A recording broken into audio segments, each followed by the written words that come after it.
क्या आपका 9 मंथ का बेबी है और रात हर 2 से 3 घंटे के बाद वो उठ जाता है और फिर वो फीड माँगता है। तो क्या बच्चे का रात को पेट नहीं भरा हुआ होता जब वो सोता है, तो हमें उसे कोई सॉलिड वगैरह अच्छी मिकदार में खिलाकर सुलाना चाहिए?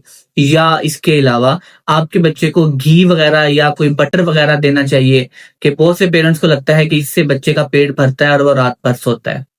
लेकिन ऐसा बिल्कुल नहीं है। बेबी रात को बार-बार उठता है, वो सिर्फ़ फ़ीड के लिए या भूख के लिए नहीं उठता। अब देखें, बच्चे जो होते हैं 9 मंथ तक के जो बच्चे होते हैं, उनमें स्लीप साइकिल डेवलप हुआ ही नहीं होता। उनकी जो फ़ीड टू स्लीप एसोसिएशन होती है ना, वो डेवलप हो चुकी होती है। मतलब ये है कि बेबी जब भी रात को नेचुरली उसकी आँख खुलती है और बच्चा उठ जाता है, तो उसे वापस सोने के लिए कम्फ़र्ट चाहिए होता है और वो कम्फ़र्ट उसको फीडिंग से मिलता है। इसलिए बच्चा दोबारा फीड माँगता है ताकि उसे कम्फ़र्ट फ़ील हो और वो सो जाए। अब इस हैबिट को बेटर करने के लिए हम 3 ऐसी चीज़ें हैं जो हम कर सकते हैं। इसमें सबसे पहले नंबर पर आ जाता है कंसिस्टेंट बेड टाइम रूटीन। देखें, जो बच्चों में सोने का बेस्ट टाइम होता है वो 8 से 9 पीएम के दरमियान होता है। उस वक़्त आपने अपने बच्चे को सुलाना है।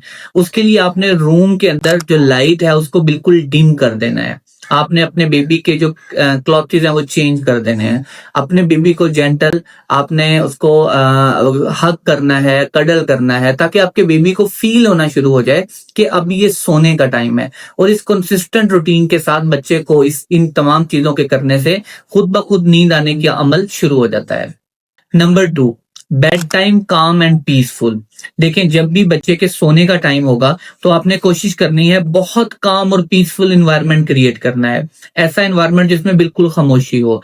बेबी के सोते वक़्त शोर होना, टीवी का इस्तेमाल, मोबाइल स्क्रीन्स का यूज़ करना, इससे क्या होता है, इससे बच्चे की नींद डिस्टर्ब होती है और बच्चा रात में कई-कई घंटों तक जागता रहता है। हालाँकि उसे नींद भी आ रही होती है, लेकिन वो फिर भी नहीं सोता, जिससे उसका स्लीप साइकिल बहुत बुरी तरह मुतासिर होता है। Number 3, create sleep association. देखें, जैसे बच्चे का फीड टू स्लीप एसोसिएशन होता है, वैसे ही आप डिफरेंट और चीज़ों के साथ एसोसिएशन बच्चे की बना सकते हैं सोने की। देखें, जब आपका बेबी सोकर रात को किसी भी टाइम उठ जाए, तो उसको फीड देने की बजाय आप कोशिश करें कि उसको जेंटल पुश करें, आप उसको जेंटल जो है वो रब करें उसकी चेस्ट को। उसके अलावा आप अपने बेबी को कोई पोएम्स वगैरह सुना दें। आप अपने बेबी को पहले 6 माह के दौरान पेसिफायर का भी इस्तेमाल करवा सकते हैं या व्हाइट नॉइज़ेज़ जो होती हैं, उनका इस्तेमाल कर सकते हैं। तो ये डिफरेंट चीज़ों से जब आपके बेबी की एसोसिएशन हो जाएगी, तो वो जिस तरह फीड से कम्फर्ट उसको मिलता है, उसको इन चीज़ों से कम्फर्ट मिलेगा और आपका बेबी जो है वो बगैर फीड के दोबारा वापस सो जाएगा। ये कुछ ऐसी ट्रिक्स हैं जिनके साथ आप